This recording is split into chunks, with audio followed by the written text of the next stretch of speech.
Ayan po, magandang umaga po uli sa inyong lahat.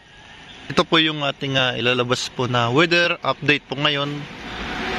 Galing po mismo sa Pag-asa DOST. Ngayon lamang po inilabas po ngayong alas 4 ng umaga.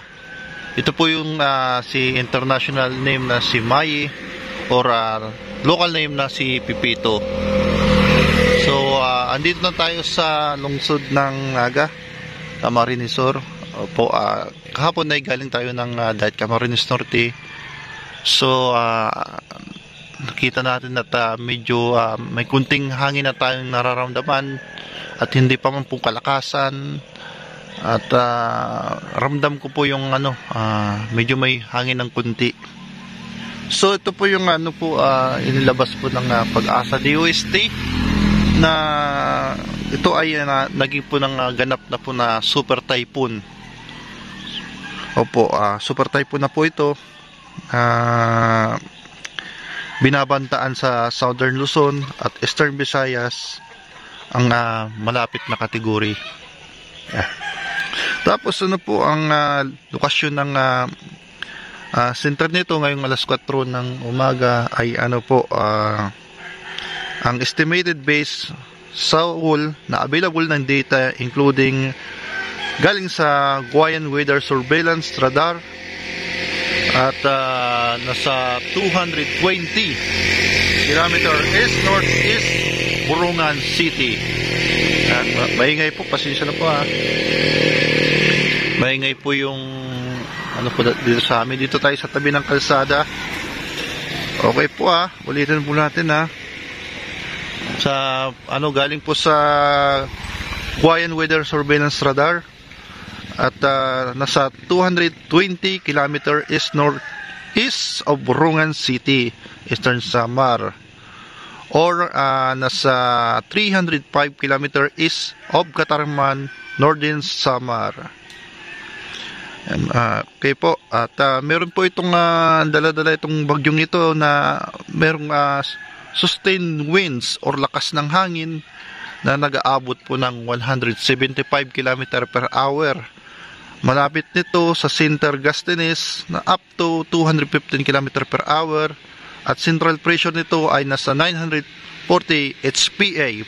Present movement nito ay gumagalaw po ng west-northwestward sa 25 km per hour.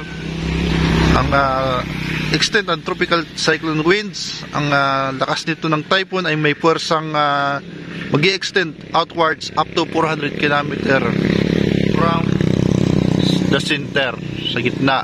Yan. So, sa aming lugar po ay nakabandera na po ang signal number 3. Yan. Signal number 3 na po dito sa amin pong lugar. Okay po, yan na po ang inalabas po ng Pag-asa DOST, ang tropical cyclone wind signal number 3. So, iba yung pag-iingat po sa ating lahat. At naibandera na po dito sa Catanduanes, eastern portion of Albay, Rapu-Rapu, Bakakay, City of Tabaco, Malilipot, Tiwi, Malinaw, eastern portion of Camarines Sur, Karamuan, Presentation, San Jose, Garchitorena, Lagunoy, Sangay, Tigaon, Guwa, easternmost portion of Sorsogon, Prieto Diaz, eastern portion of Northern Samar, Palapag, Lawang, Mapanas, Gamay, Lapinig, Katubig, Mambujan, northmost portion of Eastern Samar, San Policarpio, Artichi, Oras, Chipapad. Samantala naman po ay nakabandera naman po ang signal number 2 sa rest of Camarines Sur at Albay, Sorsogon, Ticao Islands at Camarines Norte, Teguayan, Quezon, Pulillo Islands, northern portion of Eastern Samar, Maslog, Canbid, Tap, Sulat, San Julian, San Jose of Burungan, sa Calbayog at iba pang bahagi ng Samar. So, ang signal number 1 naman po sa Marinduque, Robron, rest of Quezon, Laguna, Rizal, Cavite, Batangas, Metro Manila, kasali din, Zambales, Bataan, Bulacan, Pampanga, Tarlac, Nueva Ecija, Aurora, Quirino, Nueva Vizcaya, Isabela. At ang central and southern portion ng Cagayan, Tugigaraw City, at La Union, Ifugao, Abra, southern portion of Payao, Kalinga, Mountain Province, Ris of Eastern Samar, Ris of Samar, Biliran.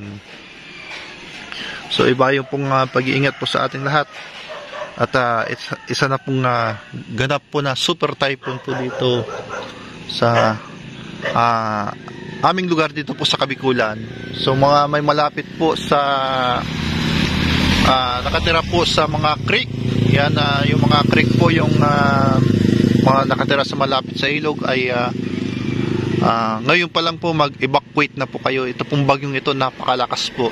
Kasi po yung hangin niya mas lalong lumakas at dumagdag po na inaabot ng po 175 km sustained winds.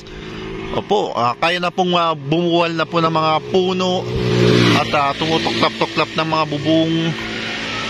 Yan, tapos kaya nitong sirain ang lahat po ng mga poste po dito sa daan. Kaya po iba yung pag-iingat. Kaya sa ngayon po ay wala pa pong masyadong epekto, pero mamaya po at asahan po natin ito mamaya. Ayan. At maaga po tayo ngayon kasi bibili pa tayo ng ng tuyo. Yung Lucky Me dito, nagkaubos na yung mga noodles. Kahapon nga po nagpanic buying daw dito sa Naga. So kahapon po sa Dait, napakaganda po ng panahon at mainit pa po. So ngayon iwan po natin kung uulan. Depende po kung ano po. Yan, basta mag-ready lang po tayo, manalangin at kung makinig na po sa mga barangay officials, mga kinakaukulan, sa mga nasasakupan na po ng mga municipal, city, or ano pa man po, makinig na po tayo kung kailangan po mag-evacuate na po. Huwag na pong matigas ang ating mga ulo.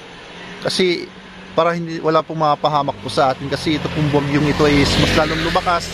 Ayon po sa Pag-asa, inaabot po ng hangin, sustain ng hangin 175 km per hour. Super, napakalakas na po. Muntik na po yan, malapit na po mag 200. Kunti na lang mag 200 na. 'Di ba? Naalala ninyo yung Yolanda? Sa 200 plus yung ng hangin, malakas na. Itong 175. So sana ay mas lalo pang bumaba itong sustained wind at hindi na po makapaminsala pa at sana magbago yung direksyon na dumana lang sa kadagatan. Mag-pray po tayo Ayan. Ayan po yung lugar po namin. Medyo tahimik pa po. Hindi pa po ramdam yung hagupit ni Bagyong Pipito o si Manny. So mag-pray po tayo. Na paalala po isang paalala po sa ating mga kababayan na yung mga malapit po, inuulit ko po, yung mga malapit po sa mga low-lying area na inaabot po ng tubig baha at alam nyo naman po na dinaanan kayo ng baha ay kung maaari po magsilikas na po habang maaga pa po at makinig po sa mga anunsyo ng mga barangay na nasasakupan ninyo at sumunod po sa mga opisyalis ng barangay para para ligtas po tayong lahat. At ang mga malapit sa area ng nakatira sa mga katabing dagat ay magsilikas na rin po ngayon din po magsilikas na po kayo, mag-evacuate na po at pumunta na po at huwag na po magdalawang isip pa, sumunod na po sa mga panuntunan ng municipal or cities or mga barangay kasi po para po sa kaligtasan po natin. Yan, yung mga kasi po ay may possible po na magkaroon ng storm surge at yan, iniwasan natin yung tidal wave kasi yan. Tapos yung tawag dito yung mga malapit po sa mga kabundukan na nakatira po sa kabundukan ay magsilikas din po kayo, yung landslide po yung napakadelikado po. So mga dadaanan ng bagyo po sa mga susunod na araw kasi dadaan pa ito ng marami po na dadaanan pa po itong si Pipito, especially including po ang Metro Manila po, isa pa din sa dadaanan at ang Benguet at ang Baguio City. So yan Giingat po kayong lahat, at especially po sila Kuya Bal, Kalinga Prab, at ipag-pray po natin sila na sana po safe po silang lahat, wala sa kanila na mangyari o masaktan.